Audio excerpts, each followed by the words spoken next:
Ladies and gentlemen, Administrator Henrietta Fore.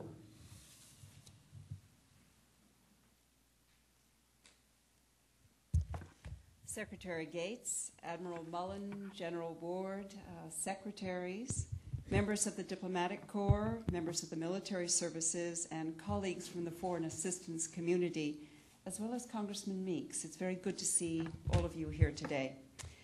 I am here today representing the United States Agency for International Development, and I too like to see these flags flying together. But I'm also here to represent the United States Department of State.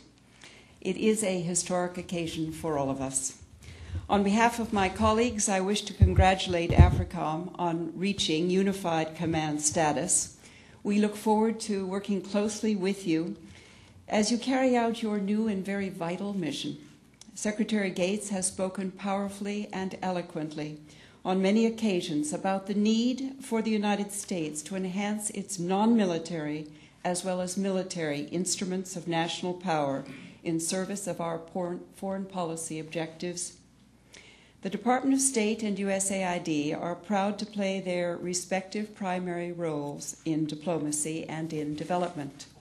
All three agencies can take pride in our collective track record and accomplishments in delivering humanitarian assistance, in advancing peace and security, in promoting the rule of law and good governance, in investing in the well-being of Africa's people in times of crisis and in times of peace, and spurring economic growth on the continent.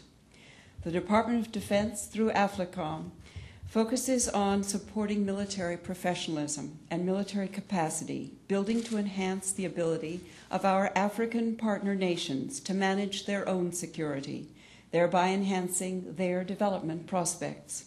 In fact, we welcome AFRICOM's innovative and integrated command structure. The State Department will ensure that AFRICOM's activities are coordinated by our ambassadors.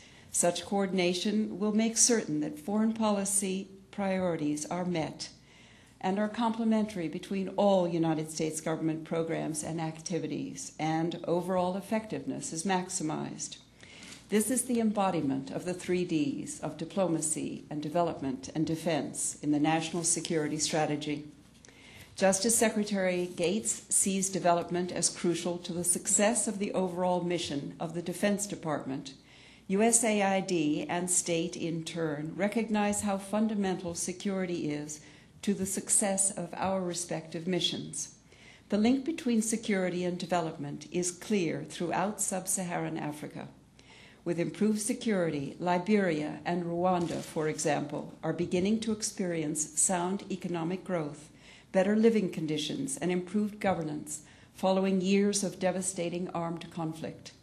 To strengthen coordination with AFRICOM and ensure that Department of Defense activities in Africa support United States foreign policy priorities, Ambassador Mary Yates, one of the State Department's most distinguished Africanists, and 2 additional senior-level Foreign Service officers have contributed their considerable expertise to AFRICOM. And USAID is strengthening its coordination with the Defense Department through our Office of Military Affairs, established in 2005. Military liaison officers from each of the geographic combatant commands and Special Operations Command are assigned to USAID, and likewise, USAID senior development officers are assigned to the Pentagon and to geographic commands. To AFRICOM, we are assigning 5 officers, including 2 of our most senior, Ray Kirkland and Carl Rahman. And this marks a real change for the way things were just a few short years ago, and signals a clear change within our organizational culture.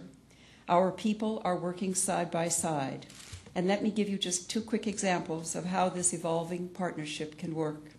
In a time of natural disaster, AFRICOM will be relied on to provide logistical support. AFRICOM helps us in working with African governments and with our non-governmental partners who are working in towns and in villages. We identify the needs of vulnerable populations for humanitarian assistance. We call upon our military to help provide lift capacity and support to reach the people. We in USAID are the hub, coordinating with our NGOs and our host country partners in government and with the military.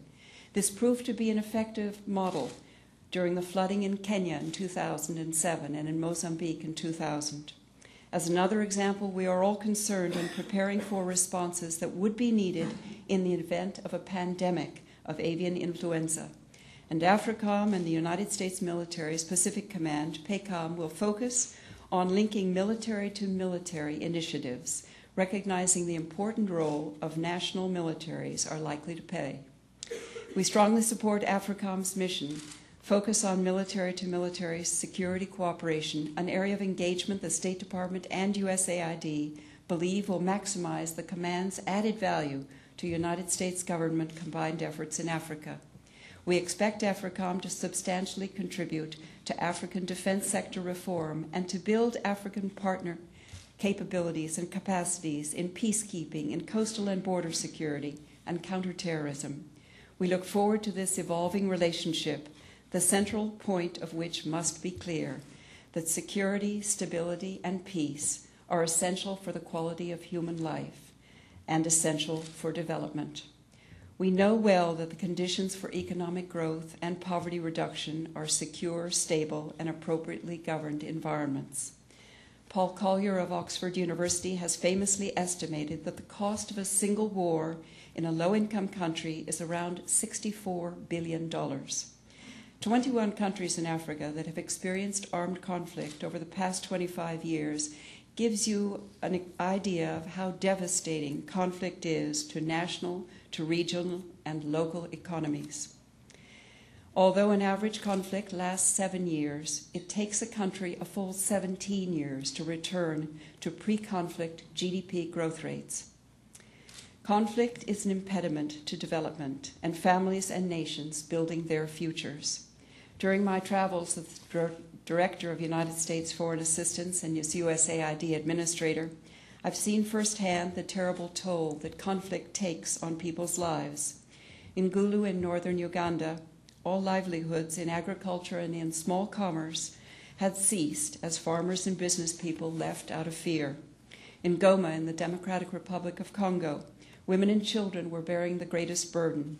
You see hospitals filled with women who have been raped and children maimed. In Darfur, we are feeding 3 million people a day, people who were displaced by conflict. In Liberia, there are still many adults who are not literate, as schools closed during the conflict.